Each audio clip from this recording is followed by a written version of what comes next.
Thank you, everyone, for coming. And like I said, mark your calendar for May for the next event. And we're hoping that we'll have some really good, well, we always have good speakers, but we're hoping that we'll have a doctor here that day. Tell your friends, tell your neighbors, tell your church folks, and make sure that you follow us on Facebook on the Alabama Cares Program, East Alabama. Make sure you follow us on TV 24. This show here is 3 days a week. It's aired 3 days a week, and every Friday with Courtney Lynham, we have Rise and Shine with Courtney, myself, and Alabama Cares Program. And make sure that you visit all of our vendors, and I thank all of our vendors for coming. You guys were wonderful, and I'll see you next month.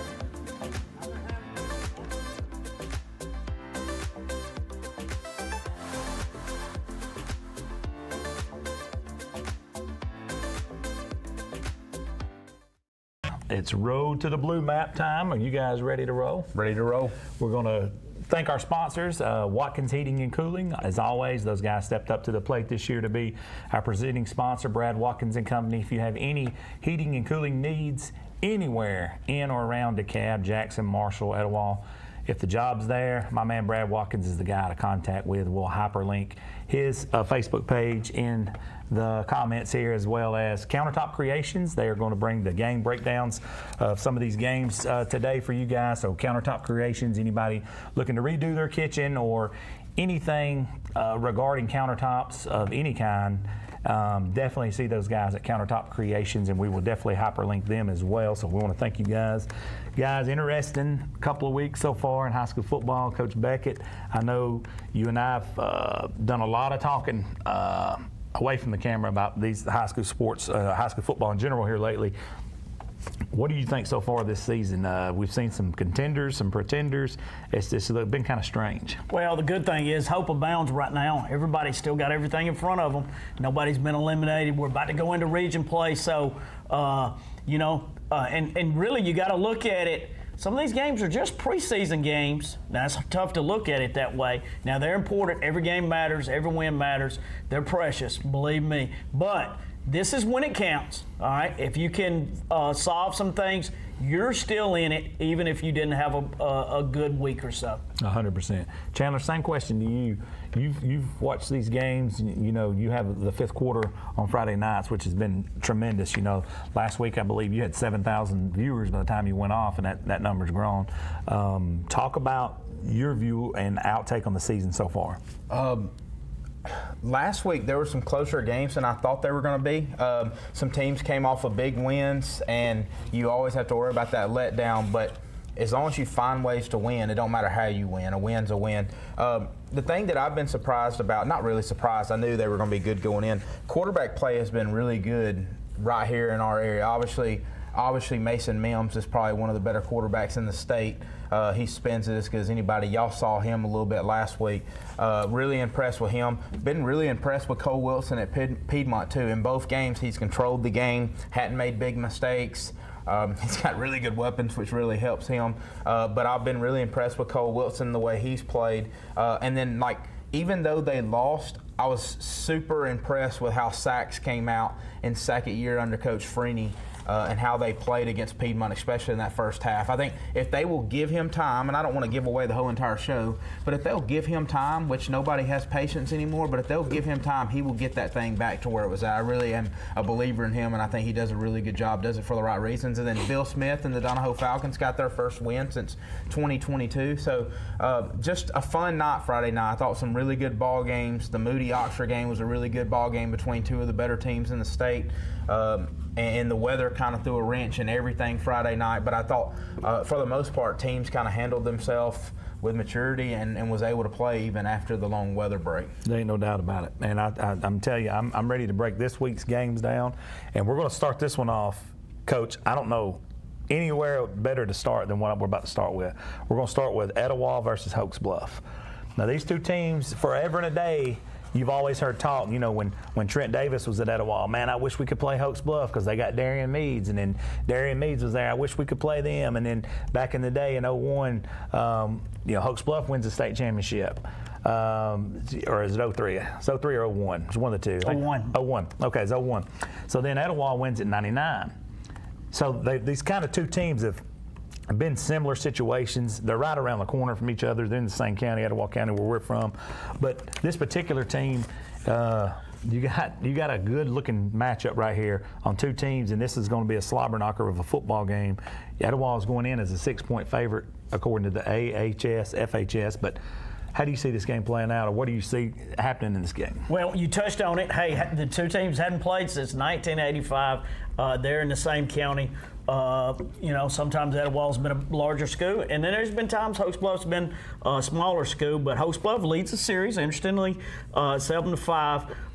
Rare region game for both of those two teams. Stepping back, Etowah was at the game for one reason, got to talk to Coach Peavy and see some of those guys at it. So they had a week off to heal and then to kind of fix some things. But a great game last week. Southside went down to the wire. Alan Cox, 12 tackles. Hats off to the defense.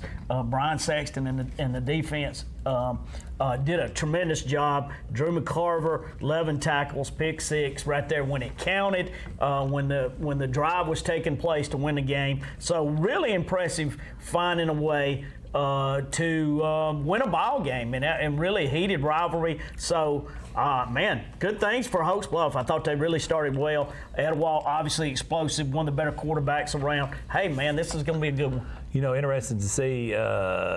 Jameson Sism's always circled by everybody. He's a guy that he's a game breaker. When things do break down, he seems to be playing his best when he's on the run and things like that. Interesting to see how Hoax Bluff and Coach Sexton defends him. And also Day Porter, which we posted about, rising star, 9th grader from Etowah, and in his first debut game has 24 tackles as a freshman. Have you ever heard of that?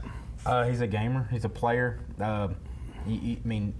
Sometimes I realize, I sang a song at church on Sunday with my kid, and he wasn't even nervous. I was nervous, so I'll get out. But sometimes some kids are just too young and just they're not even smart enough to realize, hey, this is a big-time situation.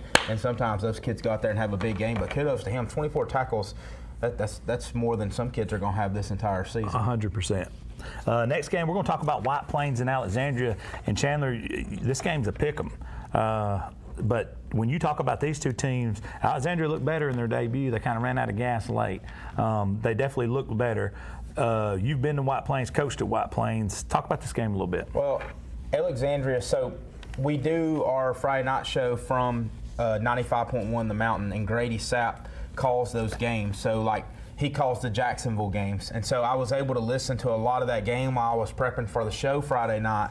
And I thought that Alexandria, especially in that first half, they hit some big plays. They obviously got some players. I thought that they really did a good job there, but they've got to do a better job of stopping the run. I think they also gave up some big plays defensively. But I will tell you this, we've been talking the entire time, can Alexandria be better this year than they were last year? What I saw Friday night was definitely a better football team than what they had on the field last year. And White Plains is still trying to take that next step as a program. They just need one good year to put them over the top. They've only had one playoff team in school history in 1994. They've only had one playoff team since they've been playing football since the 1970s in the history of football at White Plains. So they just need one good thing to happen. What a better way to start than to play a team that you've never played in the history of your program. These two teams have never matched up. A team that has a ton of tradition. You get them at home. It's going to be the TV24 game of the week. You get all of that. It's a big-time matchup with big-time coaches. Jennings obviously wants this game. He's from Alexandria, played at Alexandria.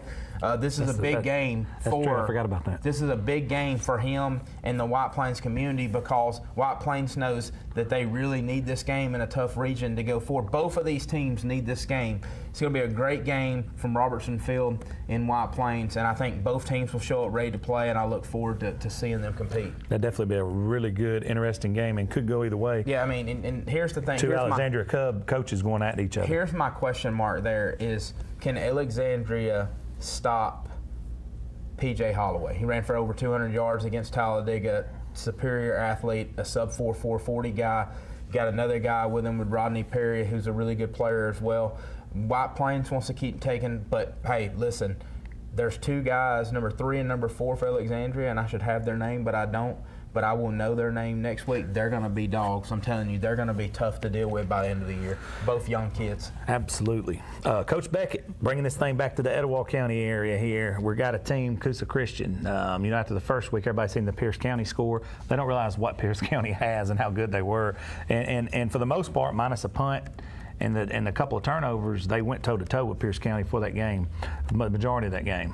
Block punt in the end zone, and then had a couple of turnovers deep in their own end zone that made it look worse than it was. But they turn right back around and go play a 6A team in Pell City and win the football game outright by double digits at Pell City. So now you're like, okay, things are back to normal. Well, then, region play starting. Southeastern's coming in. Coosa's big favorite this game. Talk about this game coming up against Southeastern. What a huge win for Marco Bryant and Teddy Naleric and the whole staff. I thought they did a great job. Being a 6A, anytime you beat a 6A, couple really interesting stats. Pell City was, they stopped them 2 times. At the 2 and at the 13-yard line when it counted. And I thought those were really big. Pell City was 1 of 10 on 3rd down, so they got them off the field when they needed to. Huge 17-7 win for Coosa. You got Cleet O'Brien with 8 tackles and had tackles for the loss, and Radley Mays had his 6 tackles and 3 tackles for a loss, and that's just kind of what he does. They've met twice, 2 all-time, and Coosa has beat them both times. Southeastern has been outscored 53-20. Chance for them to try to get things back on track and get things right. That's not the opponent you're looking to get things back, but at least these kids have been a part of some success, and now they go to Coosa. Yeah. Coosa's been a tough place to play the last few years for visiting opponents. This next one's going to be an inter-county game right here in Calhoun County. We're talking about the Pleasant Valley Raiders, Coach Nix and company, taking on Coach Smith and Donahoe Chandler. This is the experts has got this one less than a touchdown spread right here. How do you see this game breaking down? I don't think going into this week that this game would have been at less than a touchdown. I really don't. But Donahoe looked like they were much improved from week 1 to week 2. And when we talked about, in a nice way, because we don't want to be too negative on the show, but we talked about after Alex Beatty went for 250 on them in week 1 that they've got to tackle better and be more physical. And, here's the thing about it. Coach Smith and Marshall Clark, their defensive coordinator, will tell you that. They told me that Friday night when I stopped by to see them after the win. But they said from week 0 to week 1, they got a ton better. And I think that this game is going to be closer than what people thought going in. I don't mind that line from the experts, AHS, FHS, because Donahoe's playing really good. Kai Collector's playing really good. They've got a couple of guys that are starting to step up. They've got some younger big guys. Beef Johnson does a really good job up front on both sides of the football for them. They've got some guys that can really play at Donahoe. They've got some big-time receivers. They got 3 or 4 receivers that are 6'2" or bigger. You don't see that much at a 1A school. And so I think that's going to be good. Braxton Salter, Pleasant Valley coming off a loss to a really good Spring Garden team. They're 1-1. Both teams are 1-1. Both teams really want this win in a non-region matchup to kind of kick them into region play. It's odd that both of them have non-region games this week. Donahoe was supposed to play Talladega County Central. They shut down their school, so this is the game that they matched up against. But I think overall, Pleasant Valley's got some really good players. I think their program is on the up and up. I think Coach Nix does a good job there. This is going to be a really good ball game, though, this week. Interesting game there. Interesting matchup between 2 really good coaches there as well. Now, Coach Beckett, we're going to kick this thing back to Etowah County. We got the West End Patriots. The Fighting West End Patriots. Yeah, let's talk about the positive. Anybody can talk about the negatives. I like to stay with the positive. Jackson Hamby, 13 for 29 this season, 273 yards, 24 carries for 173 yards rushing, 2 touchdowns, and 1 touchdown passing. He has 16 tackles, doing some good things.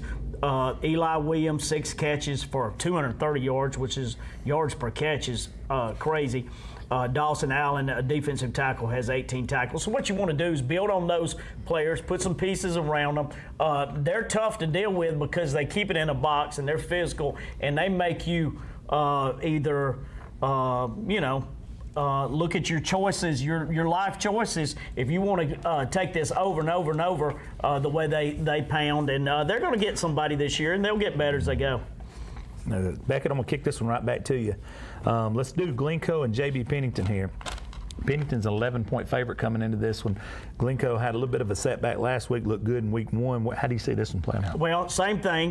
You just got to keeping on veteran coach there, and he'll get them better. Glencoe's 1-1.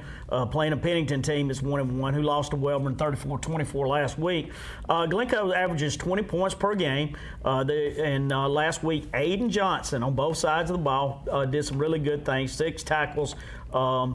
And had 1 assist as well. And then he was 6'11", throwing for 74 yards. Bronner McMurray had 15 carries for 166 yards. Again, another physical team that's got to wear Pennington down, shorten the game, and win the time of possession. Boggs at running back for Glencoe's fun to watch as well. Yeah. Nice running back they got over there. Kick this thing back over to you, Calhoun County here. Now, this one's a legit game. If you rewind the clock the last few years, these two have hooked up in some fantastic football games. We're talking about Piedmont versus Ohatchee. And to me, this is a dangerous game from both standpoints because both of these offenses can score. Mm-hmm. It's going to be who gets more stops, in my opinion, but I'm going to let you break it down. Yeah, Piedmont coming in at 2-0, Ohatchee 1-1. This is a big region game to start out. It's not starting out region play. They're in a 9-team region, right? They're in a 9-team region. Piedmont won a region game last week. Ohatchee lost to a really good Locust Fork team. Here's the thing about Ohatchee right now. They have given up 71 points and 50. How many points? I lost count of how many Locust Fork in the. Mid 56, somewhere in that ball. It's going a lot, brother. Yeah, they've got to 71. They've got to give. They've got to get better defensively. They got 405 yards rushing to Dino Embry, which I think a lot of teams are going to do that this year. Maybe not 405, but he's going to be a guy that's got a chance to be first team All-State, maybe Super All. If he keeps putting up the numbers that he's putting up, but Ohatchee's look really good offensively, though. Jake Robertson's been everything that they've built him to be. Like at quarterback, he's got some weapons around him. Some really good, some move in from Raglan, really good move in from Anniston. Offensively, they're good, but they've got to shore up the tackling. And here's what a lot of people don't realize is when you're at a smaller school like that, it's about impossible to go live at practice because if you get a guy hurt, you're not just losing one player, you're losing 2 players a lot of the time because you're losing an offensive starter and a defensive starter because they play both ways. It's hard to go live. I know when Scott Martin was there, they never went full live at practice because he's like, if I'm going to get a guy hurt, it's going to be in a game, not at practice. But I'm hoping as game keeps going, they're going to get better tackling. And Piedmont is going to be really good. Now, I think Piedmont came out a little too high last week after a big win over Cherokee County, which we see how big of a win that was after Cherokee County doubles up a good Arab team 42-21. But I think Piedmont came out and they were all over the place. It was a big time game for their coach going back to Sachs where he was at. It was probably an emotional game for him.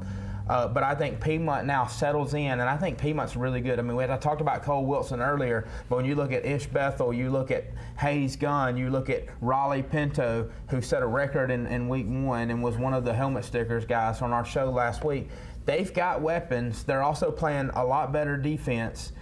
That's where things are. Can they play good enough defense to keep Ohatchee from scoring what they've been scoring? Because we know Piedmont's going to score. So I think this is a really good matchup, and I think it's going to be a really good ball game. Keep it right here in Calhoun County. Welborn versus Weaver. That's an interesting game. You know, Welborn got a big win last week. I mean, people don't realize that JB Pennington was a playoff team last year that has 18 seniors on their team. Welborn goes up there, gets a huge win, and by 2 scores, 34-24. But Welborn's got some players. Like when you look at Kyle Bright, you look at Ethan Carroll, you look at the quarterback who had a great game. You look at Jackson Newton, who's a 3-star with an offer from Cincinnati. Welborn has some really good players. And here's the thing about it. Weaver's 0-1, and they got embarrassed week 1 by Oak Grove. But I think they're a lot better football team than that. Like I think Coach Kofer's going to have them ready to play. I think they're going to continue to get better. I don't think their guys are going to quit. I think this game could be a lot closer than what everybody thinks it's going to be. because I think Weaver's going to start. I think they're playing guys that they know, guys that are right down the road. I know Caden Gooden, I know Keyshawn Allen. I know that those guys have a lot of sense of pride about their school and about themselves. I don't just think that Weaver's just going to roll over. Ken Kofor is a very tough-minded guy. He loves the weight room. I don't think they're just going to roll over and let people kick their teeth in. I think they're going to come out swinging. And so I look for them to get things moving in the right direction. And I think that the game and I'm not taking anything away from Oak Grove, but I think a lot of that was a fluke at Oak Grove, them getting beat 50-6. Yeah, I he's think got they're a some lot people better banged football up. team than He's that. got to get them, get them well. And a lot of people behind the scenes, they lost a couple of guys eligibility-wise early in the year, and people don't know that. They hadn't Unforeseen. They broadcast didn't that's see that. unforeseen. You don't know how to deal with that. So now they've got 2 guys and maybe equivalent to 4 guys, because you never know if those guys were playing both ways, that they had to fill the day that they went and played their jamboree. And so they've had to deal with a lot. Can they bounce back and make this a competitive ball game? Because I think Welborn's got a chance to be really good in that region. That's a really, really good 3A Region 6. We've talked about it all the time. I mean, Locust Fork is what people build them to be. I was very wrong about them in the preseason. I am man enough to admit that. Piedmont is really good. I think Ohatchee's really good if they can shore up their defense. I think Welborn's really good. I think J.B. Pennington's a team to deal with. Glencoe didn't look bad. Westbrook Christian's a really good ball team with a really, really Hall of Fame coach. So, like, you look at that, like, that's a tough region. Like, you better figure it out real quick, or it's going to be a long year for you. That's absolutely correct. And that region, there is no room for error. Coach Beckett, back to the Gadsden City Titans. Week 1, huge win. You know, they beat Muscle Shoals. A lot of people thought they couldn't beat Muscle Shoals as the top 10 ranked team. Turned around and went to a 7A region team, Hewitt-Trussville last week. Stumbled in that one, but here we are again facing Buckhorn, who's a pretty formidable opponent. They're a 5-point favorite. Tell us about that game. All right, you got 2 1-1 teams. Of course, Gadsden City lost to Trussville. Same time, Buckhorn lost 42-7 last week. Gadsden City's all-time 5-1 in this game, and last year they won it 49-14. Kai Franklin last week 15 of 19. That's encouraging. High completion percentage, 182 yards, a touchdown. He did throw 1 interception. T.J. Worthy, he has to have good things for Gadsden City to win, as well as Clyde Curry. T.J. had 15 carries, 28 yards. That's sold out to stop him. Yeah, when you see that number, that's generally not good unless you see these receivers with ridiculous numbers. You don't see that. Matthew Sparks, Mr. Reliable, 4 catches, 29 yards. Clyde Curry, 4 catches, 17 yards. That's not the recipe offensively for Gadsden City. They're going to be, I feel like they're going to get better, a young defense that would get better and better. But offensively, they got to put up better numbers than this, and got a chance to get back on track. Big region win this week. Hey, and Coach, that was a 1-possession ball game in the second half at one point. Like, that game kind of got away at the end. Turned sideways. But Gadsden City really competed in that game, and I thought their defense played really good early. It's just kind of from those numbers, offense never could get anything rolling. Never did. Next game's going to bring us to Oxford. Oxford get a huge win at home. We got to check that game out against Moody and Jake Gaines and company. But let's talk about that game right there. You know, Oxford's got Shades Valley this week, another very tough opponent. They're a 9-point favorite heading into this game. Talk to us. Well, Oxford has played a really tough schedule so far. They played Central Carrollton out of Georgia. They played Moody, who I believe is one of the most talented teams in the state of Alabama. Moody's 0-2, and a lot of people are going, well, that's not a very good win. They only won by 3. Let Moody start reeling off games right here, because I don't think they lose but 1 game the rest of the year. They're going to lose to Auburn. Like, Auburn's a really good 7A program, but that game's going to be close too.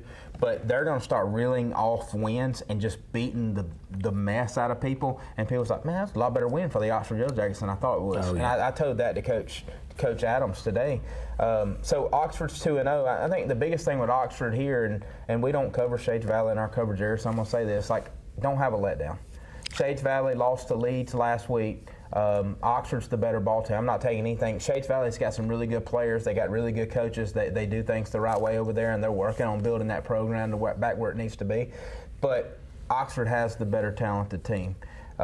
Can you go on the road, take care of business, and come back with a win? They've already done it at Georgia against Central Carrollton, but now you've won 2 games, you're feeling yourself a little bit, your ego's up a little bit, you think you're a little bit better than what you are. Sounds like you on NCAA.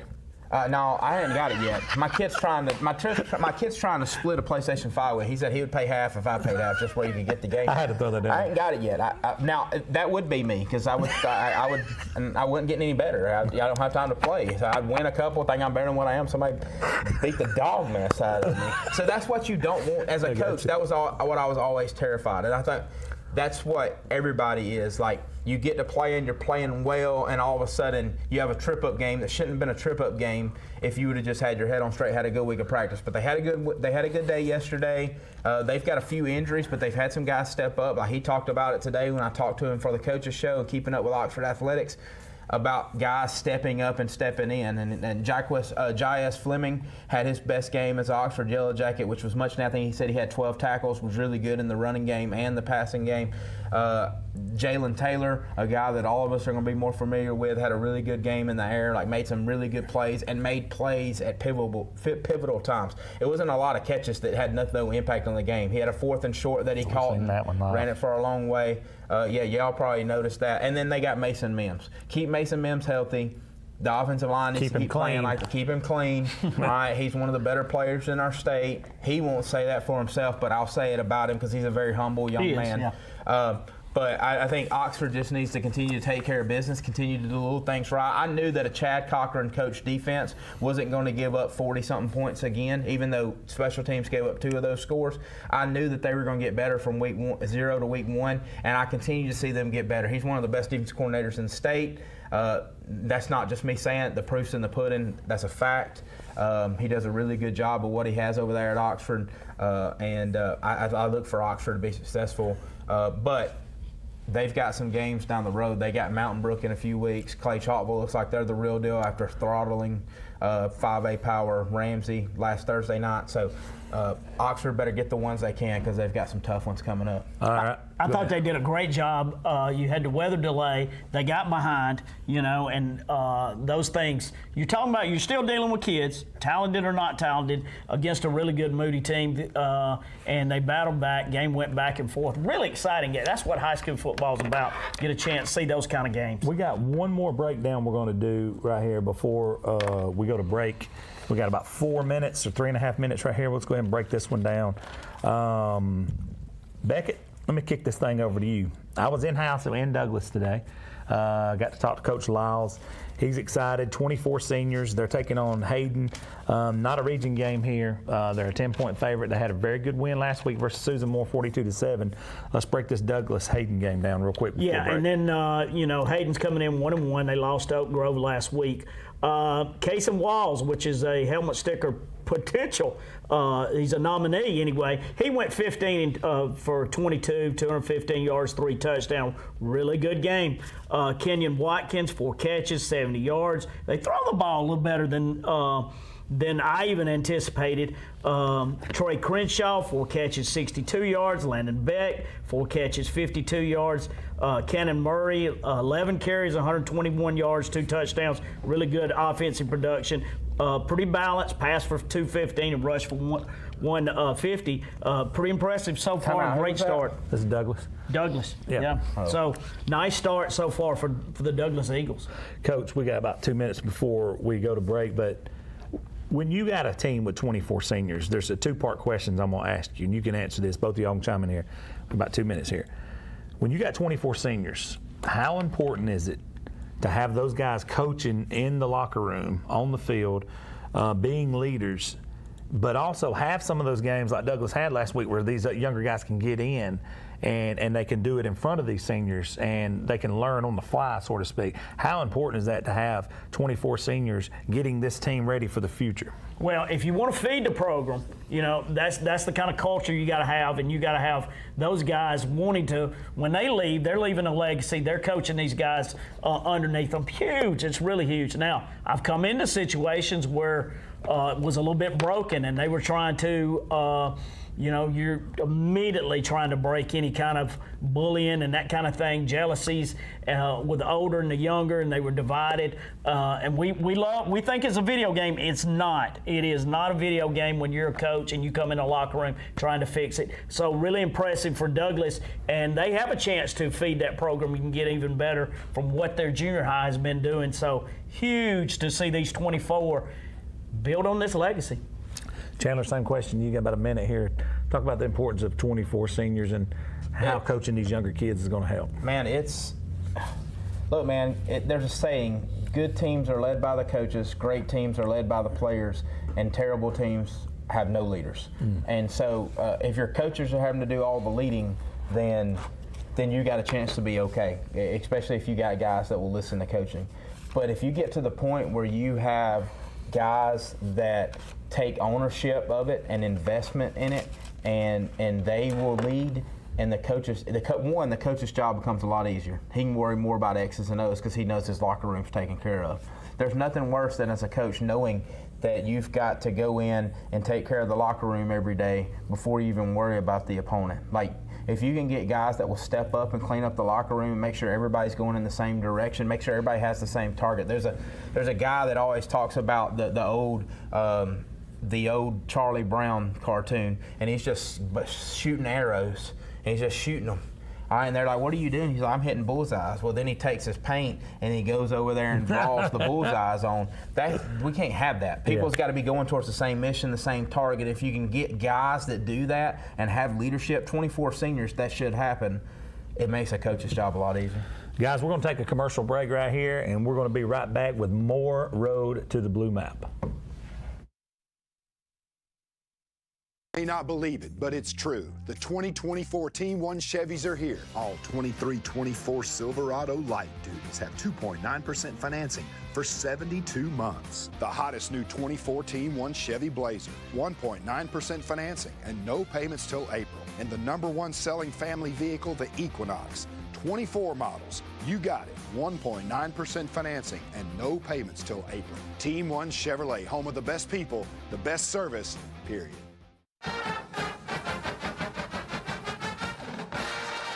Hi, everybody. I'm Eli Gold, and I want to invite you to tune in to Jack State Live, a look at the campus and athletic department at Jack State, followed by the Coach Rich Rod Show, where we will break down and preview the next football game for the Gamecocks.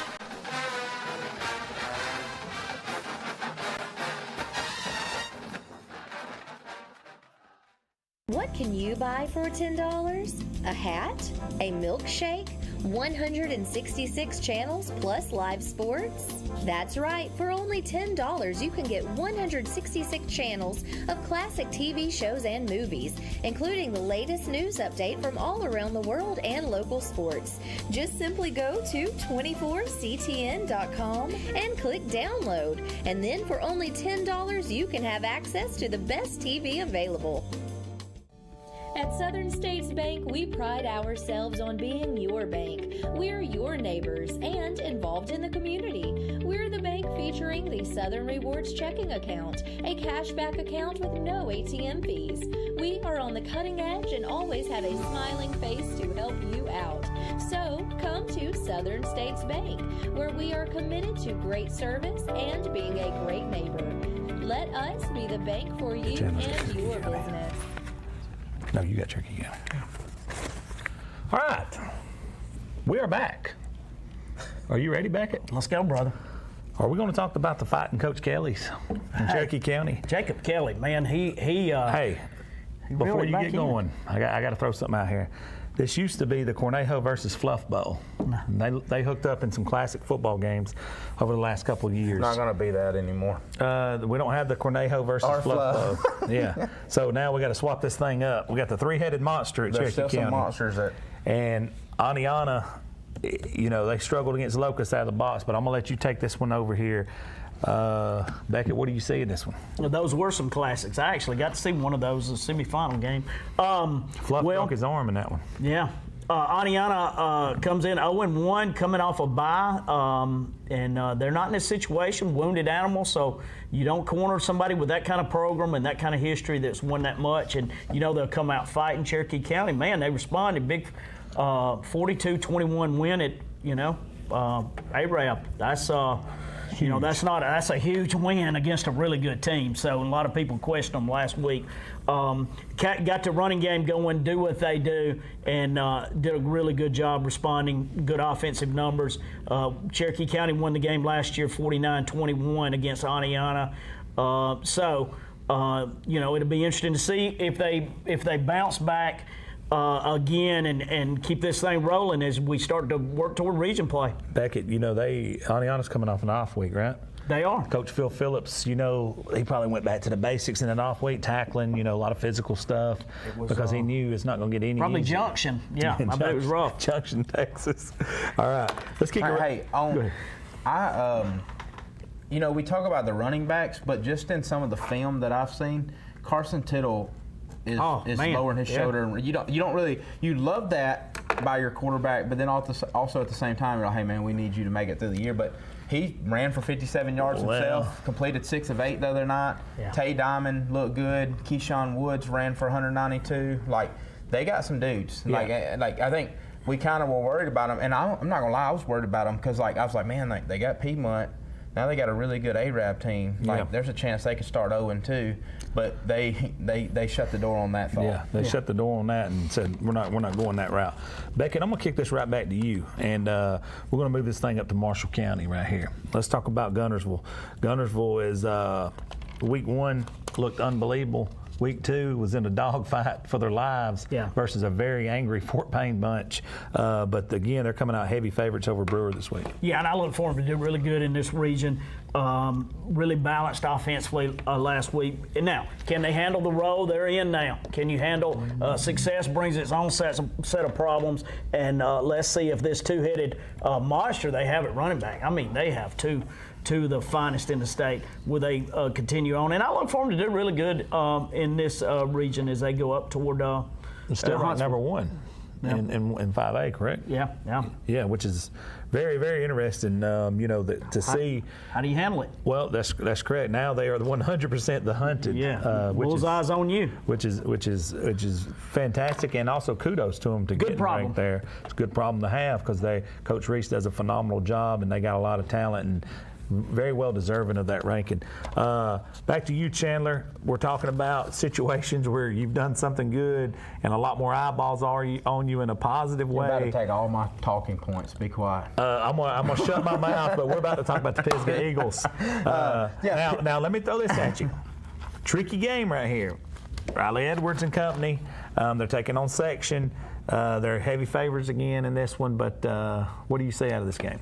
Well, I'm going to get you to help me, actually, because they do have a helmet sticker nominee. So I'm going to let you tell me his stats in just a second because he had a huge ball game against Fife. Yes, you continue to talk, and then we'll talk about it. You talked about it. Pisgah coming off a huge win. Hey, anytime you beat Fife, that's a big time win. They don't lose a whole lot, in case y'all hadn't seen their record. Anytime you beat Fife, that's a big win. So can Coach Pruitt keep their guys hungry? Like, on paper, this is probably a mismatch, but Section is 1-1. They came in having won big in one of their ball games and having lost a game. I think Section is going to be hungry to continue to get better in their program. We met their coaches in Montgomery during the All-Star weekend. I think they're going to be hungry to continue to improve, but Pisgah's a tough animal to face there, and they had a really, really good performance last week from a guy that could be a helmet sticker guy. Tell me about that. Luke Gilbert. Anybody went to the game and watched his performance at quarterback, not only at quarterback, but defense as well, had the game-sealing interception at the end. He also had 4 tackles defensively. But he was on the turf a lot of the night with cramps. And I'm not talking about little cramps. I'm talking about legit cramps where it took them a while just to get him up and standing, more or less, getting back out there. So Luke Gilbert was one of those guys that was having cramps too? Oh, absolutely. He was on the turf a ton at that ball game, and I was watching. I was like, man, this is not good. The first time he went down, I thought it was a knee injury or something because he looked like he was hurting. You know, and some players, are just kind of predispositioned to it. No matter how much water you drink or what kind of. I had that conversation with him because we were talking about not Luke, But we were talking about Logan Anderson, and I was like, man, have you ever seen a picture of that kid? He has like Zero body maybe fat. like Yeah, a 1% body Yeah. fat. There's nowhere for it to go. There's nowhere to store extra there's not. I mean, so it don't matter what that kid does throughout the week, as long as it's this hot, he's going to be subject to cramp. Like it's just people get mad, people get frustrated as a coach. I'm like, man, get up, don't make me pull you off this field with a cramp. But some people are Different just body types. Different body types. I had a that's kid when I coached at White Plains. At the beginning of the year, like we literally, we thought about like seeing if we could go get him hooked up to an IV at the beginning of the year because we knew he was going to cramp. He could do everything. He could drink Gatorades from the time he woke up to the time Pedialyte, whatever, every single day. And Didn't he matter. still was subject to cramp. And I had to have that cat on the field. Yeah. And so I get it. So The interesting thing about this game, they're 5-10 minutes apart. I mean, you're really right on top of each other. Coach Pruitt was in Coach Edwards' wedding, so those two are really close, and he's getting his program better. So let's see what happens. So Luke Gilbert last week had 19 carries, 75 yards, and a touchdown. Then he was 22 of 28, 288 yards and 3 touchdowns. He had strikes from 47, 33, and 11 against the Fife Red Devils. Again, he's not playing, like I said on Dino's post, he's not playing Slippery Rock or the Sisters of Mercy. No. He's playing a team that's The best of the best. what was it, 128-6 in the last decade or something like that, or something like that with 7 state championships. So Yeah, like you think about what he did against Fife. Like you said, he's not playing a team that hadn't won a game in 3 years. He's playing the best program, pound for pound, in the state of Alabama. It has been for the last so long. But yeah, that was one interesting game there with Pisgah section. All right, so now I'm going to kick this thing down here to Beckett. Beckett, Florence and Albertville. All right, I'm gonna go with the positives, and I'm gonna go with the positives. Coach Brown and coaching staff, things to be encouraged about. They passed for 357 yards. CJ Zuniga had 18 for 32, 219 yards, threw for a TD. Brant Sweat, 8 catches, 110 yards. Des Revolte had 5 catches for 96 yards, had 15 first downs. Moved the football. Obviously, the focus has got to be defensively and trying to slow some people down. And it starts this week with Florence. It's now, hey, they're 0-0. Now we're in region play. Let's see what we can do. And with that coaching staff, it's really good. They'll get better every week. They'll get the max out of them. Beckett, let's keep it right here with you. Let's talk about Brindley Mountain and Whitesboro Christian. All right, and Whitesburg Christian is kind of going with a new look. Got the legend to come out of retirement, out of Decatur, and man, I look for them to do some really good things. Brindley Mountain, new coach as well, and they're again started the program just a couple years ago, trying to get some things going. That's a really tough thing, and you really got to handle that delicately when you start a program. So Whitesburg, I look for them the next couple of years to put out some pretty good teams. That's going to be an interesting game right there. All right, kicking this thing back to you, Chandler. North Jackson, who Beckett's been very high on this year, is taking on Madison County. North Jackson with a heartbreaker last week, gave Scottsboro all they want and a really good scare. Well, here's the thing about it. 14-6. Like, I actually had some people call me after week 1, after week 0, and it's like, hey, man, your guy, Tanner, he better get it figured out up there at Sylvania. I was like, man, they lost to a really good North Jackson team. They played good defense. They shot themselves in the foot. Like, North Jackson's a really good ball team. And then the way they played against Scottsboro made me look even more like I knew what I was talking about, because we know how good Scottsboro is. Even though a couple of weeks ago, Coach Beckett picked Fort Payne to beat Scottsboro, we know how good Scottsboro is. Here we are 2 weeks later down there. And so we're still talking about We got a long memory around here. North Jackson is 1-1 with a really big win over Sylvania and a good loss, if there's such thing, against a really good Scottsboro team. And then Madison County is 1-1 and lost to a really good Boaz team that's been putting up a lot of numbers offensively. Gaudy numbers. The Pirates have definitely found gold offensively, no doubt about it. Over 100 points in 2 games. And then they beat St. John Paul. We don't know how good St. John Paul III is, but both teams are 1-1 coming into it. I think North Jackson may be a little bit more battle tested because both of their games were close, and the game that Madison County lost, even though it was to a really good Boaz team, was pretty bad. And so I look for this to be a really good ball game. I look for North Jackson to compete and continue to get better. But I think North Jackson, I don't know, like, do y'all remember that North Jackson used to be really, really good every single year? yeah. Remember they had Witherspoon had 3,000 yards rushing, and Darian Meads in there and went up there and ended their season, but they were ranked number 1 or 2 in Yeah, the so state. everybody forgets that North Jackson used to be really, really good. They've had a couple of years where they've been down, not up to what they're used to. But they're not going to stay that way long. I'm intrigued to see how well North Jackson can keep playing as the year goes along. All right, next game, Beckett, I want to talk to you about this one now. Sylvania and Holly Pond. All right, got the Sylvania had the week off and to prepare and kind of fix some things.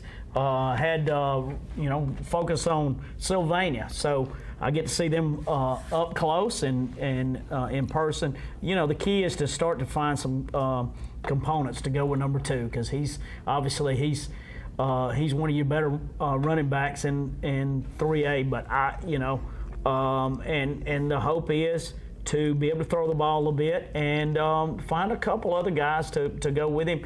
And I'll look for even better product this week. And there again, kind of like what you just said, opened with a really tough North Jackson team and had a couple tough turnovers. So let's look for a bounce back this week. Chandler, let's talk about Leeds and Springville. This is a 21-point line. Interesting matchup there. Leeds with a big win over 6A Shades Valley last week. Springville's 1-1. They lost to a pretty good Fairview team. But the thing that concerns me about Springville is they were taking steps in the right direction last year, and they won a dogfight with Asheville to start out the year 20-19. And I know Asheville and Coach Shepard has taken some steps in the right direction, but Springville was light years ahead of them last year. And so I think Asheville's moving in the right direction. I think Springville is and I think Leeds is still, they lost their defensive lineman, but I think Leeds is so used to winning now that I don't see that changing. Their coach is used to winning. I don't see Leeds really stepping back any. This will be a good matchup. It's a matchup between two teams that are right there close to St. Clair County, Shelby County team, and a St. Clair County team in Springville. But the Green Wave, where is this game at? Do you know where that game's at? Let me That look one at I this real don't quick. know. I don't want to talk out of turn. This game it's at home for Springville. That's a good thing because Leeds is always a very tough place to go and play. But I think that they will. Brand new turf at Springville. Brand new turf at Springville. That's going to keep people excited. And they've been really good in baseball. Maybe they had some injuries. Maybe they were down in week 1, in week 0. So we'll see. Going to flip this right back to you. How do you? This is an interesting game here. How do you pick up the pieces, so to speak, if you're Pell City after losing to a 2A team and by double digits at home, and then you got to turn around and play one of the most dominant football teams, 1 through 7A in Clay Chalkville? Here's the thing about it. Talk to me. They knew that this game against, I know some people in Pell City, they knew that this was a big one against this last week against Coosa. They knew that Coosa Christian was still a really good ball team. They knew that was going to be a tough game. They knew that Coosa had a ton of athletes, a ton of really good players. It would be a lot easier to get over that game if you didn't have to turn around and play Clay Chalkville, who just beat Ramsey 62-7 last week in the AHSA TV Network Game of the Week. It would be a lot easier to get over that. I didn't know if Clay Chalkville would be as good. They lost their coach. They lost some really good players. They lost the Barber kid that's at Auburn now at middle linebacker. They lost the quarterback whose name I can't say, and I'm not going to try to say it, Mbakwe. They lost him. He's now playing Oregon, at Alabama. The offensive lineman. It's a They got four-star. the offensive lineman that went to Oregon. You're thinking there's no way they can be as good as what they were. And then they roll out there in week 1 and beat Ramsey 62-7 on live television in front of everybody in the state on last Thursday night. And you're like, well, they're pretty good. And so for Pell City, though, man, Coach Gentry, what do you tell your troops? Offensive line's got to play well. They got a really good back named Isaiah Smith. He ran for 170 against Pelham in week 0. Take some pressure off your new quarterback. Caleb Jenkins has played really good. He's added a lot to the run game. He actually managed the game still well last week against Coosa Christian. I think they shot themselves in the foot some when they had some drives going. You can't do that. And that's the bad thing about high school football is you'll have a drive going, you'll get a hold call, and all of a sudden you go from being in really good field position with 1st and 10, about to be 2nd and 5, and now all of a sudden it's 1st and 20, and most high school teams can't respond to 1st and 20 because that's tough to do. So, but I think get the ball in Isaiah Smith's hands, lean on your big offensive line, slow down the game, all right, make the game as short as it can possibly be, hold on to the football, and keep it out of Clay Chalkville's hands. Now, that sounds really good on paper. I used to say that to myself a lot, and then it didn't work out that way on Friday night. But that's what Pell City's got to try to do. It would be a lot easier to get over the Coosa game because I think Coosa is better than some of the other teams that are on their schedule. I'm just being honest with you. But when you got to turn around after that game, and people's talking about a 6A team getting beat by a 2A team, You got to hear it all week. And then you got to turn around and play one of the best 6A teams in the whole entire state, one of the best teams in the state, the very next week. That's gut wrenching, and that's a gut punch for the Pell City Panthers. Yeah, you think they may have been peeking ahead and looking past the 2A because it's no, because like I said, just the people that I talked to had told me, hey, we got to prepare. This is a really big one coming up. Like, they wanted that game against Coosa Christian.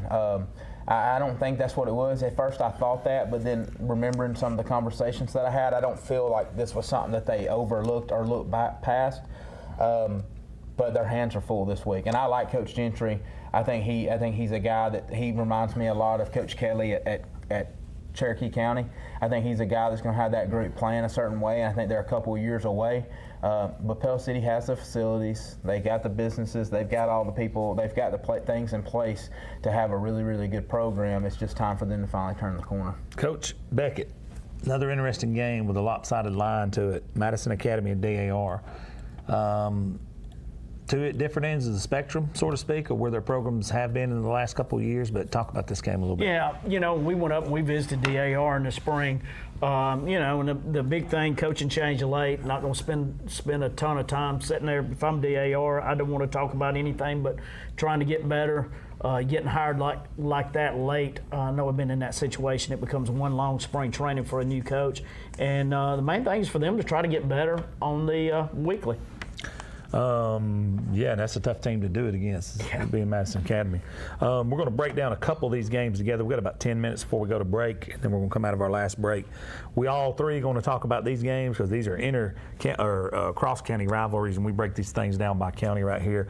But let's kick this thing off with Westbrook versus Sachs. Beckett, tell us about Westbrook heading into this game. Yeah, I thought Westbrook had a let me find some really good statistics here. I thought Westbrook did some. Kurt Duryea, thank you for the sending over the statistics there. But obviously, 135-10 over Glencoe. Didn't have the jamborees. They've only played one game, so now they're 1-0. Looked like a Steve Smith team, probably for the first time since he's got there. Helmet sticker nominee Brody Blevins, 15 of. Had 15 completions, 124 yards, threw for 2 touchdowns. Had 126 yards rushing, 3 touchdowns. So some really good things out of him. Brody Johnson, 5 catches, 23 yards. Brooks Whiteside, Noah Wright, Jackson Ramsey had 11 tackles. So Westbrook starting to, and that area, that 3A region is now going to be a pretty well any man's game. So that is one to keep an eye on as we go into region play. Absolutely. Tell us about Sachs heading into this matchup. Well, Sachs, like I said, in the first half last week, they were really good against a really good Piedmont team. I think they're taking steps in the right direction under Coach Freeney. Here's a stat that's going to surprise a lot of people. They actually outrushed Piedmont 150 to 139 the other night. Wow. But they only had 12 yards passing. And so Piedmont actually outgained them 324 to 162. But to be able to run for 150 on Piedmont is a pretty big deal. LaJuan Curry had a 13-yard run in the first quarter, and then Saden May had a 29-yard run. So those are two guys that's going to have to continue to have big games if they're going to go beat a Steve Smith coach Westbrook Christian team. Like you said, the thing that stands out about Westbrook is they finally look like a Steve Smith team in year number 2, which year number 2 is always better than year number 1 when you go to a new place. Kicking this thing back to you, let's talk about the Anniston Bulldogs as they take on Asheville here. Coach Shep versus Coach Jackson, two of our favorite coaches around. Two guys that's not been at the programs, but both of these guys are in their second years at their respective programs. But talk about this game from the Anniston standpoint. You look at Anniston, and I talked to Rico Jackson today, and he was very first off, he was very, very complimentary of Beauregard. He said that their defense played very well. He was also very complimentary of his defense. He said that he had a couple of guys, including defensive lineman Kamar Holder, that played really well. But he was very proud of the effort at the whole entire game. Defensively, they gave up one play. They gave up a Fox play, which Coach, you know what I'm talking about, or some people call it a sucker play because they're trying to suck you in. What they're doing on a Fox play, they're trying to be sneaky like a fox, and they've thrown that quick screen. You hit now, you set them up, and then all of a sudden that receiver goes out, and he gets vertical like he's going to block, and they fake the quick screen and throw it over the top. Anniston gave up 50 yards of total offense other than that one play. So over half of Beauregard's total offense came in that one Fox play, and that was the touchdown. That was the difference. Anniston ran back the opening kickoff, and then nobody scored until the fourth quarter, and that was the difference in the ball game. So Coach Rico Jackson was very pleased with his defense. Offensively, they still got some changes. They changed up some personnel this week. I think the Pope kid will be their quarterback going forward. He looked really good on film to me. That's Coach Jackson's decision, but to me, he looked very in control. I think they'll still bring in the other kid to let him do some different things in the offense, kind of like a Tim Tebow effect. But I think Anniston's got to fix some things offensively, but they proved against a really good 5A program that they can be a top-tier defense this year. So he was very complimentary of Asheville and some of the things they do offensively. He says they play hard, they don't have a ton of kids, but he was very complimentary of how they play the game at Asheville. Speaking of Asheville, we saw them play their guts out versus Springville week 1. Beckett, tell us about Asheville heading into this game. Yeah, well, there again, program's been down a little bit, and you got to find some positives. You got to find some positives to build on. You need to, when you go in these kind of games, you need to get some turnovers. You need to prevent prolific plays, and you have got to, even when something bad, adversity hits, you can't go, hey, here we go again. You've got to continue to bounce back and be able to go back and forth. That's tough when you've struggled. All right, next game is going to take us to Moody versus Jacksonville. We watched Moody in person last week. We know what Jake Gaines has done. He's played two of the hardest teams in the state out of the gate right here. Well, one in Gainesville, Georgia, that was just a juggernaut, and then one in state right here. Two of the top teams in both of these two states, respectively. But Moody taking on a tough, dangerous Jacksonville team. How do you see this game playing out? Yeah, in college basketball, they talk about strength of schedule. Well, this goes into a strength of schedule formula, theory out of Moody. Hey, you get better by playing, really good teams, and that's what they've done, and it upped their play. And I thought they were in the game with Oxford, which tells you all you need to know. A lot of weapons, defensively very impressive. I thought their speed was really good in space. So, listen now, I'm impressed with Jacksonville, what I've seen out of them. So I'm expecting, I know it's a 10-point spread, I expect a really good game, even with Moody the favorite. Jacksonville. Talk about the Golden Eagles. Coach Smith, we watched them take care of business in person against Etowah in a very tough game. And then last week, their performance. Just take us through what you've seen from Jacksonville. Well, I think here's the positive. The positive is they can run the football, I think, against anybody. I think big offensive line, say English. They had another running back that had big runs for them this week. So they got a two-headed monster there. And so I believe that they're a team that can really make some noise there, but here they're playing a different animal this week. Charlie Johnston, they've made some mistakes in the secondary. They gave up two big old long pass plays against Alexandria. If they cannot get discipline and keep eye discipline and do their job in the secondary, Moody is going to run the football, play action, and they're going to get beat over the top. And Moody is too good of a football team to give up easy plays. Talon Ellis is the other running back's name. So between Talon Ellis and Zay English and that big offensive line, they're going to be able to run the football. My thing, if I'm Jacksonville, which is complete opposite of what they've done the last couple of years because they had Jim Ogle, run the football, control the clock, put your inexperienced quarterback in some good situations, run the football, get first downs, keep the football away from that high-powered offense from Moody. Moody is going to be chomping at the bit after losing to two really good football teams. This is a really big matchup for Jacksonville in their first region game in Class 5A. No doubt. This next one, let's break one more down. We got 2 minutes. Ragland versus Spring Garden here. Beckett, Spring Garden, Coach Ragsdale, different mindset this year. You've seen them, how they've performed. Talk about Spring Garden a little bit. Yeah, hey, big win, 34-12. Another big win for Spring Garden. Coach seems to be settling into that head coaching role really well.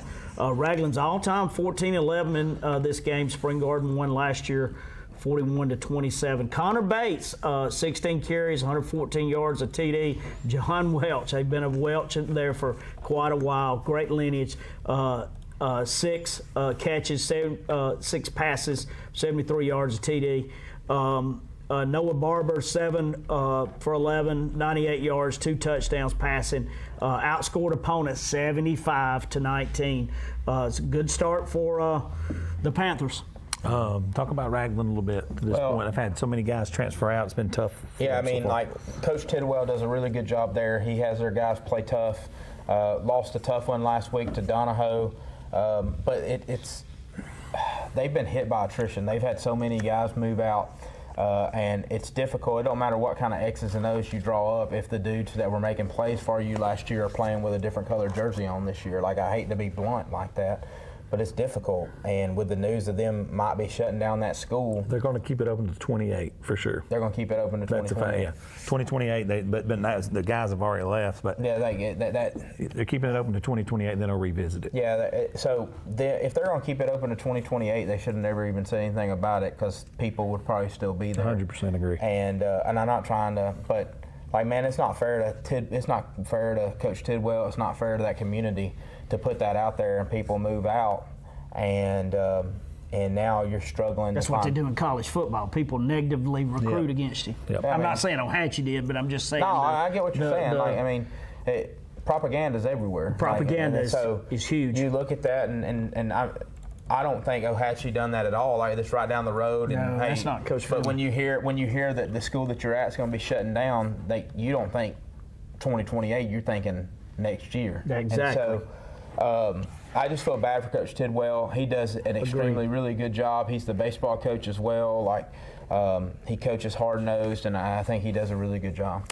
Guys, we're going to take a quick commercial break, and when we come back, we got a monster game we're going to break down, and then some more of our cross-county rivalry, or cross-county games as well. May not believe it, but it's true. The 2024 Team 1 Chevys are here. All 23-24 Silverado Light Duties have 2.9% financing for 72 months. The hottest new 24 Team 1 Chevy Blazer, 1.9% financing and no payments till April. And the #1 selling family vehicle, the Equinox. 24 models. You got it. 1.9% financing and no payments till April. Team 1 Chevrolet, home of the best people, the best service, period.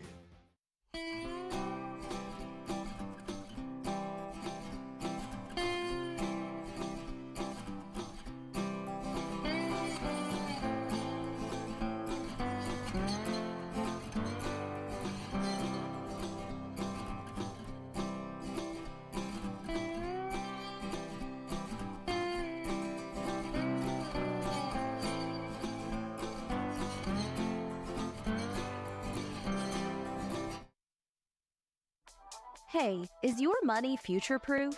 When I invest in a CD, Family Savings gives me a great rate, way better than my old savings account. Now, my money makes money, and I don't have to do a thing. Watching those numbers go up is really satisfying, and I can feel good about my family's future. Open a CD at Family Savings Credit Union and get your best rate no matter the term. Family Savings Credit Union, your best financial friend. What can you buy for $10? A hat? A milkshake?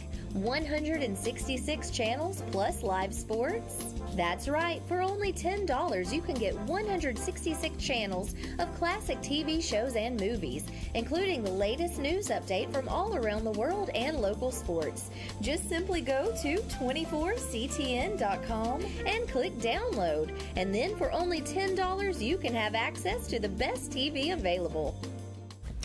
Welcome back in, folks. We are back. Here's our last segment, our last bit of games to break down here, but we've got some monster games coming up. 2 or 3 right here, very, very big games. And this first one we're going to kick off. We're all three going to talk about this one a little bit, and then we have about 7 to 8 more games, and then we're going to give out our helmet stickers. So we're going to kick it in gear right here and go pretty fast on these, guys. It's been since 1983 since Collinsville knocked off Fife. This is a dangerous game for the Fife Red Devils. Coming off a loss to Pisgah. They're staring at Ernie Willingham and one of the best football teams he's had since that bunch where Caleb Jones and them came through there just a few years ago. Interesting game, guys. Let's talk about this one, my take on it. Good old-fashioned DeKalb County football. 2 great coaches that are friends of one another, and they're fans of one another. They actually ride together when it's playoff time to go to Montgomery. They'll ride together, eat breakfast together, and those conversations, you just want to be a fly on the wall in that one. Kick this thing off. Ask Beckett who he thinks is going to win. No, I'm not doing that. Beckett. Beckett, I'm not gonna. Beckett, you kick us off, though. Well, and Paul we trust, so I learned long ago I don't ever speak ill of the master, but man, let me tell you some good things about Collinsville and what they've got going, and that program is definitely just gets better every year. And listen, they handle business with Cedar Bluff, Mason McAteer. It's Coach's grandson. Yeah, that's Coach's grandson. Man, he had him throwing touchdowns, and man, he was out early. Quintavious Rogers had 5 carries, 41 yards, gets a touchdown, and they went ahead and subbed early and, got those guys good and rested and no injuries, and they're full head of steam. They battled. They played with Fife a couple times and played them in the semifinals a couple years ago. So right down the road, dreaming of that one time that you knock off the Giant. I guess, David was a touchdown favorite. Underdog against Goliath. So, hey, let's see what happens. They better be able to tackle. Like we talked about, some offensive guys. When you play Fife, you better want to stick your nose in there and tackle the entire ball game. Ryder Gibson will be getting the ball a lot and often in that football game, so look out for Ryder Gibson if you're a Fife Red Devil fan. All right, now, this next game, Beckett, I'm going to let you kick this one off. You've been head coach at both of these schools. We're talking about Gaston and Cedar Bluff. Beckett Bowl. Do what now? The Beckett Bowl. Cedar Bluff started out very slow this year. Talk to us about this game, Beckett. Gaston's coming in, and when was the last time they were a 17-point favorite? Gaston's 10 of 61 the last 7 years coming in. So any success is huge, and they're coming off a big win. Cedar Bluff, has been outscored 76-13. And that is just this season. That's just on Cedar Bluff. Because Cedar Bluff has really good history. These two teams last met in 2019. Cedar Bluff won. Gaston has got some good players that have come out, and they're a different look. And man, that'll be exciting. It'll be interesting. To see what happens. I still think you got Hunter Jenkins and Hunter Stallings at Cedar Bluff that are really, really good players and some really good pieces here and there. So let's, I don't know, be interesting to see what happens. This next game, let's kick this thing over here. We're going to talk about, man, you talking about a slobber knocker of a football game. 2 teams that's going to stick their head in there and run the football. Let's talk about Valley Head and Galesville. These 2 teams love to put the ball on the ground and pound it out and run some clock. How do you see this one? Yeah, Galesville's a team that's running the ball at will right now. They're 2-0, and after talking with Bill Smith and Donahoe after they lost to Galesville 42-28 week 0, but then they turn around and beat Asbury 58-6 the next week. Like, Galesville is like they have a chance to be for real. So 2-0. We talked about Alex Beatty. He was one of our helmet stickers. But Valley Head is 2-0 as well. They had a big win over Section 35-6 and a big win over Cedar Bluff 34-13. So they're a team. Both of these teams are coming in with confidence. Both of them play the same brand of football. Both of them don't mind contact. You get that old school, small school football that I'm still a fan of. But I think the question is, to me, is can Valley Head stop Alex Beatty? Because right now he's on a pace to have a lot of rushing yards this year. Valley Head has really good history. Won a state championship in '84, but they had been down. Charles Hammond's come in. Kudos to him. There again, got them winning, top 10 team again, 2-0. So you got a really good 2-0 versus 2-0. Last week, 51 plays, 406 yards. For Valley Head, 5 touchdowns. They won 35-6. Got to watch a little bit of film of that. Typical Valley Head physical team. They've outscored opponents 69-19 this season. Titan Blevins had 12 carries for 49 yards. Ben Johnson, 18 for carries for 148 yards. Nate Bain, 12 carries for 145 yards. You may remember his older brother, Ian Bain. Ian Bain, who's playing at Faulkner now. Galesville coming off a 58-6 win over Asbury. Alex Beatty turned around, 14 carries, 136 yards, touchdown. Coming off his, he got a helmet sticker last week. Aiden Heinrich, 3 carries for 131 yards, 2 touchdowns. Jack Centel, 5 for 74. So. And Timmy Dawson led them in tackles, him and Aiden Heinrich. 2 very physical teams, going to be a good one. 2 really good football coaches in that one. This next one is absolutely going to be a barn burner. It's a team that's only given up 2 touchdowns all season versus a team through 2 weeks has scored 100 points. We're talking about Boaz versus Scottsboro. What a fantastic matchup this is. The X's and O's, however you want to break this thing down, I'm going to kick it to you first. I was in with Coach Sully today and talked about his team's performance, and his show will be up tomorrow. But Beckett, lead us off talking about Boaz a little bit. And Boaz has, you talk about putting up some really good numbers. Boaz, last week, they're 2-0, 24 first downs, 276 yards rushing, 272 yards passing. How balanced is that right there? Just like the old Urban Meyer days. Yeah, helmet sticker nominee Tristan Childers, who's a senior, 24 carries, 204 yards, 3 touchdowns. Tyler Pierce, 13-17, 272 yards, 4 touchdowns. Ty Sullivan, 4 catches, 60 yards, and a touchdown. Pretty good numbers, and we've known what Coach Van's side's been doing. Hey, Boaz, they're a team to reckon with. Pierce tied the all-time touchdown passing mark at Boaz with 49 career touchdowns as well during that game. From a Scottsboro standpoint, very, very salty defensively. Didn't have the offensive performance that he wanted last week. Got to put things together. And Coach Van, loved talking to him today about that. He loves taking on those challenges, and I think they said they had 56 snaps and 41 of them had a missed assignment offensively. It's a chess game. Like you said, a team that's played really, really good defense throughout the year versus a team that scored a lot of points. This is a matchup that I'm really looking forward to. We are supporters of both of these teams. We get to see a lot of these teams. We do coaching shows with both of these teams. We do graphics for both of these teams. So very close with both of these head coaches. Both of them do an outstanding job. I said it last week. I'll say it again. The job that Coach Sullivan has done at Boaz has been unbelievable. Coach Van, the job he did at Sylvania and what he's going to be able to do at Scottsboro is going to be unbelievable. Sometimes coaches just have it, and those are 2 guys that have it. It's going to be a really good matchup, and I'm ready to see if Scottsboro can play keep away and they continue to play really good defense, or if Tyler Pierce and that offense can keep things rolling. Another team that we do coaches shows graphics for as well is this next matchup. We're talking about Arab versus Sardis. Going to be an interesting matchup here.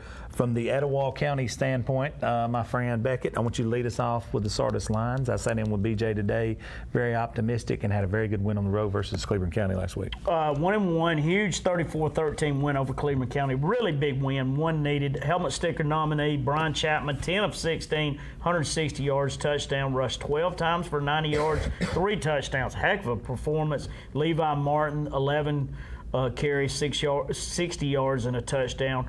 Rush Whidden, 4 catches, 96 yards, and Levi Martin, 15 tackles. Great bounce back for Sardis. Let's see if it translates. Now they turning, you frying pan to the fire right here. You're playing Arab, and Arab's in bounce back mode. Kyle Routon and company wanting to bounce back from a tough physical loss versus Cherokee County. Yeah, Coach Routon is a guy that don't take losing very well. He's a very hard-nosed guy, a wrestling coach in that background, loves wrestling. I see them being very physical this week at practice. He's not a guy that wants to give up the amount of rushing yards that he gave up, and I look for them to bounce back. But, hey, kudos to Sardis. Well, we know Sardis, because of the coaches' shows, because of you doing them, me putting them together, and because Coach just knows ball. Replacing 10 starters offensively. It's incredible. Dude, that's stupid. That's not a recipe for success. And then opening up with Geraldine. And then opening up with Geraldine, and we saw how that went. And then going to get a win against a formidable, historic opponent like Cleburne County. Kudos to what Coach B.J. Brooks is doing there. And look, man, they're going to continue to get better. It's hard, man. I tell the story. When I went to Mumford, I had to replace 9 starters defensively my first year, and we were awful to start the year. And then we ended up being really good and went to the semifinals by the end of the year. So, give them time. He's doing a really good job at Sardis. There's excitement around Sardis.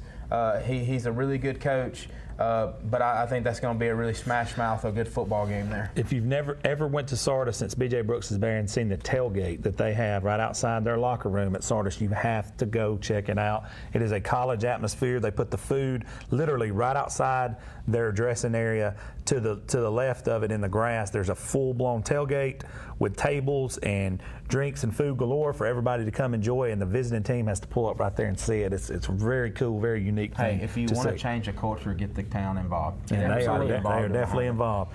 Speaking of Geraldine, let's talk about them. They're taking on Asbury this week. If you're Geraldine in this game, you're going to be, I think it's the heaviest favorite on the board this week as far as a point spread. What is that point spread? 42. Okay.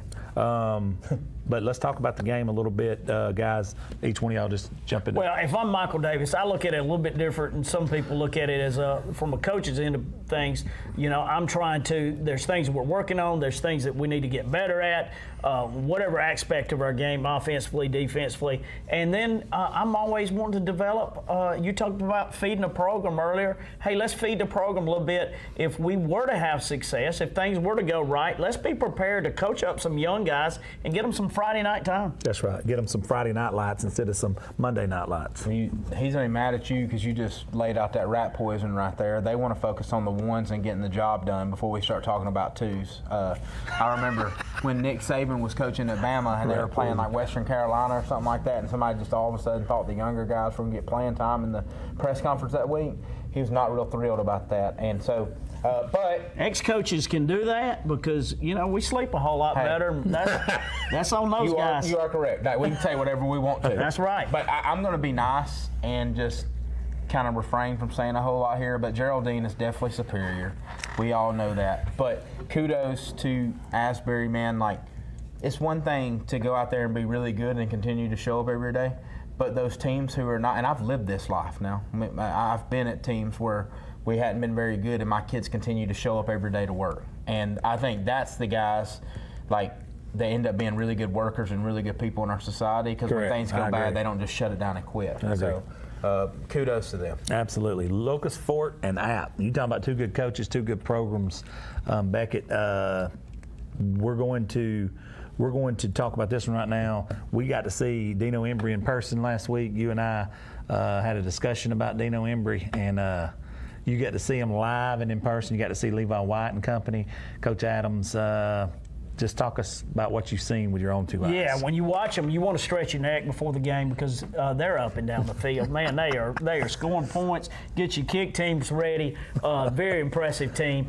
And man, we talked about it. We gave people heads up. So this area is now starting to kind of understand what we're dealing with. Scored a lot of points, but I think they're a really good defensive team. Appalachian's a team on the rise. When healthy, they're a good team. They're a really good team. They've got some really good pieces. So their head coach is phenomenal. Oh, he's really good. So it's going to be interesting to see if they what kind of game they give them. And obviously, you've got to have a certain recipe against Locust Fork because you're dealing with a offensive juggernaut. You got to see them now, and you were first to admit you didn't. I was wrong. You wasn't buying the Kool-Aid, but now I'm sorry. you've got. Locust Fork, I'm sorry. I didn't pick against y'all, though. I didn't bet at y'all. All right? It's called. It's I not. didn't. Off camera, he did, but I did on not wrong pick camera. against y'all, Not but on I did camera. not think y'all would be able to It's go now from called 2A beckoning. to 3A and be as successful as now you've been called so beckoning. far. I'm a called- believer. Hey, listen, when I saw the pictures that we took right here, 224 Average Joe's, when I saw the pictures that Josh Abercrombie took, or who Brick took took them? those. Brick Boy took, I was a believer. So y'all don't Yeah, he called me. don't and he tar and goes, feather me. I didn't mean anything. All right. He And called- I he definitely am called not me. going to pick against y'all. He called me and he goes, whoa. Yeah. But I was then wrong. seeing them as the game of the week last week, and that game got 12,000 views. Yeah. Live. Yeah, welcome to a TV lot of people in coverage. this area that didn't know about Dino Embry now know about Dino Embry. Yeah, we're about to talk about him. Maybe he is a nominee for our helmet sticker awards this week. Guys, it is that time for our helmet stickers. We each get 2 each, and we're going to make this thing bigger and better each and every week. I do have good news for everyone. Y'all ready for this? Ready. We do actually have helmet stickers coming. They're on order. They're getting ordered right now.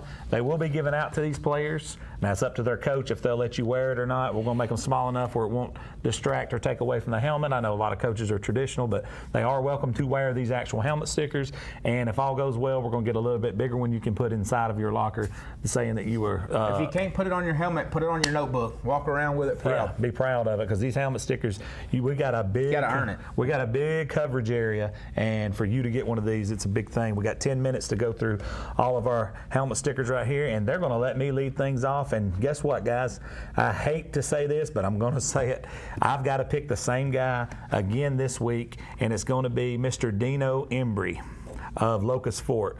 He was my guy last week. He's going to be my guy again this week. Here's why he's going to be my guy this week. Dino Embry from Locust Fork. Check these stats out. He broke 2 team records last week.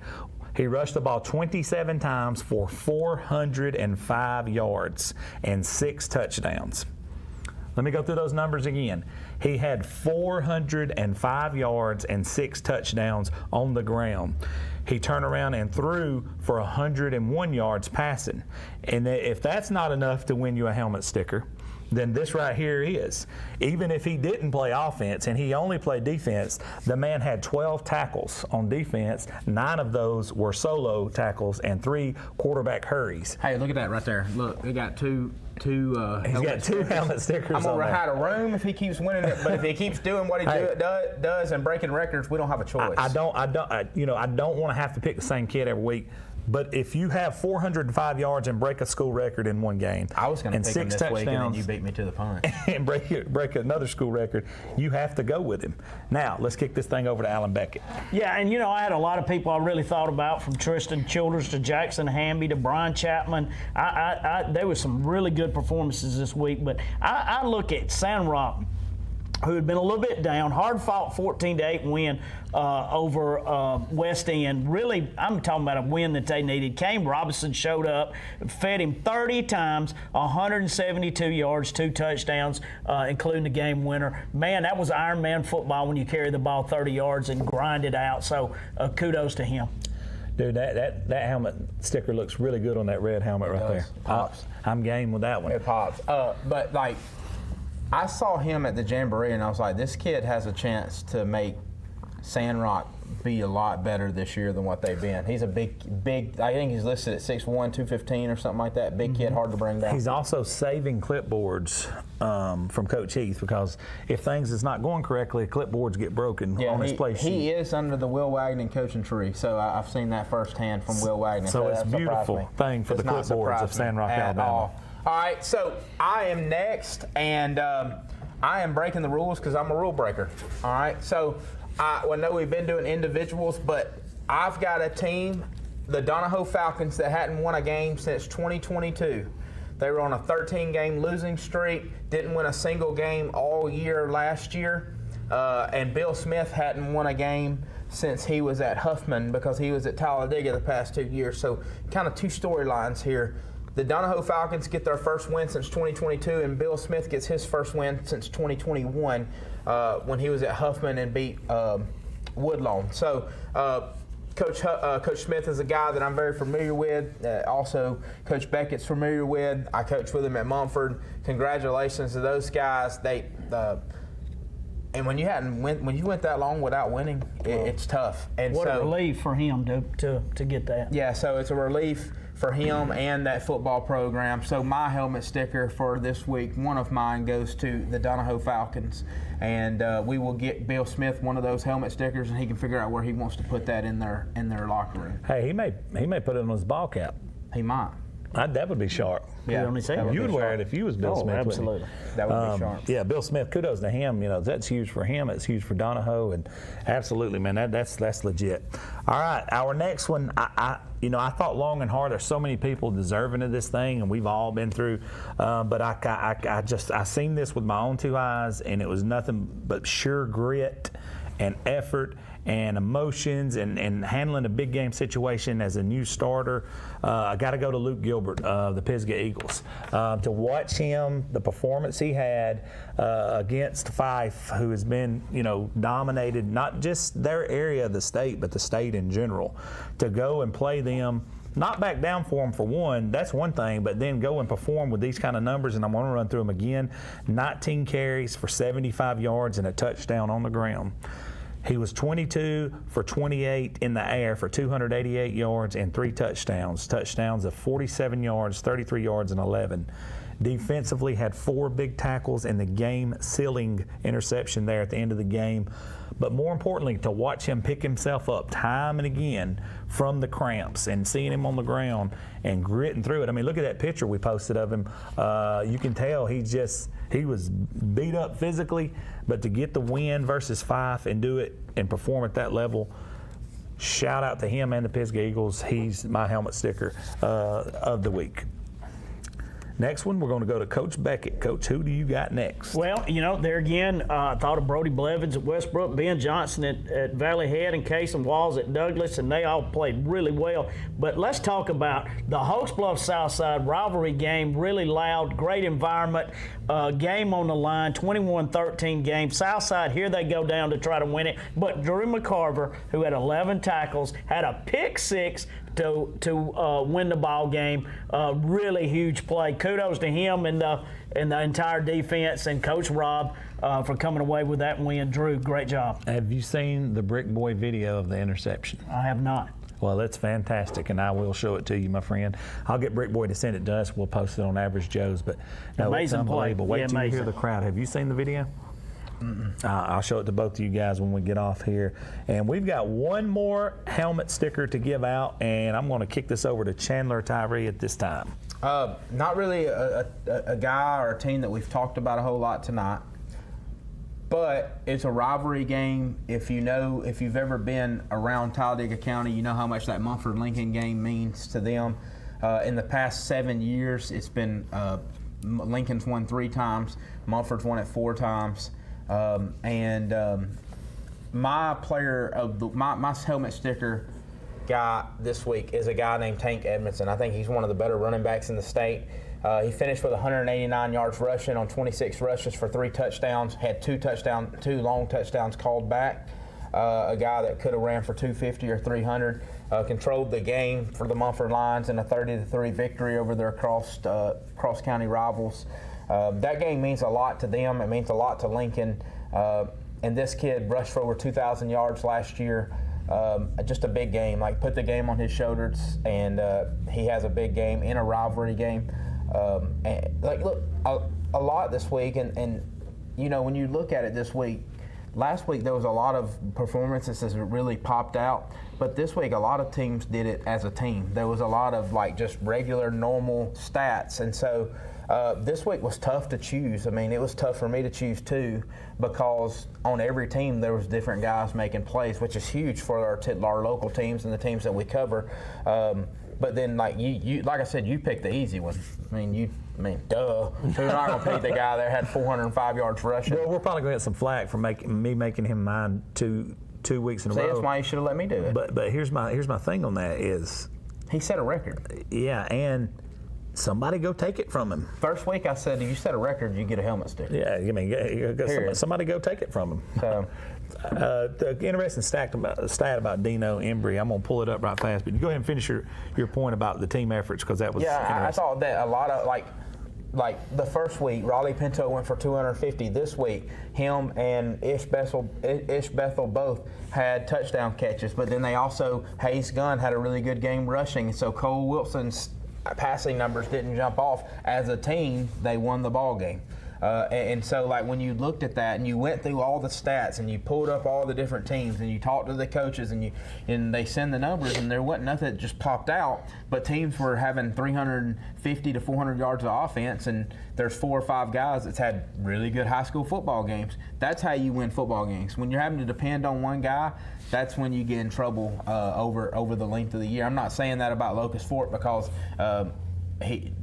Dino hadn't really gave him a choice but to depend on him. He touches the ball, he goes for 7. Like, I mean, that's not his fault. Yeah, he's still got Landon Keith. Yeah, Levi you still White. got a bunch of players on that team. It's just the other night, like, he was hard to tackle. So through 2 games now, he's sitting at 966 total yards, 8 touchdowns. He's got 675 yards rushing, but he's 23 of 29 passing for 227 and 2 touchdowns. But on defense, 24 tackles, 12 solo. College 6 QB coaches, he can pressures. play somewhere. Yeah, you got to put him in somewhere. But that's going to do our helmet stickers this week, guys. We got about 1 minute. Any final thoughts from either one of you guys? All right, my final thoughts are, hey, I look forward to some of these matchups, and Scottsboro Boaz, Moody Jacksonville, we talked about earlier, Collinsville Fife, we spent a long time on, Valley Head, Gainesville 2-0 and 2-0, Gaston Cedar Bluff kind of looking to, that one's kind of an unknown. In 3A Region 6, we talked about it being up for grabs. And Chandler, hey, look forward to your show again. That was kudos to you, man. Jam Up show last week. I appreciate that, and I always look forward to coming here and doing the show with y'all. But some matchups I'm looking forward to is White Plains and Alexandria. You can see right here on TV 24. Piedmont and Ohatchee, I think it's going to be a really good ball game. Cherokee County, Aniana, even though Aniana's lost a lot, I'm still intrigued by that storyline. And Etowah and Hokes Bluff is a game that I didn't think was going to be very good, that I am really, really excited about this coming up week. Collinsville Fife, I'm looking forward to that. Etowah Hokes Bluff, I'm really looking forward to that one. That one's going to be an interesting one. And I don't know, I don't like it when our teams play against each other. Like when we got Boaz, Scottsboro, and we got Sardis and Arab. But they got to play, and we've Just got. don't pick them like Beckett. That's right. We're going to close out on that one, guys. See you guys soon. Check out the 5th quarter Friday night. Look, have you ever had a bank give you money for anything? Family Savings actually pays me for keeping my money at their credit union. I earn interest